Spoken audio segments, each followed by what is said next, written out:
Here we go, another folio. So we have this really pretty shiny glittery wired ribbon on the outside.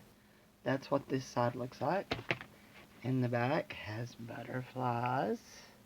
And you've got your pockets. And I've stitched down the edges. And so let's see if we can get this unwrapped with one hand. I think so. There we go. And it pops open. And inside this pocket here has a hem in it, as does the very middle with some little things.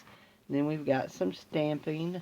We've just got some writing on some paper, and then we have another little flip and a butterfly.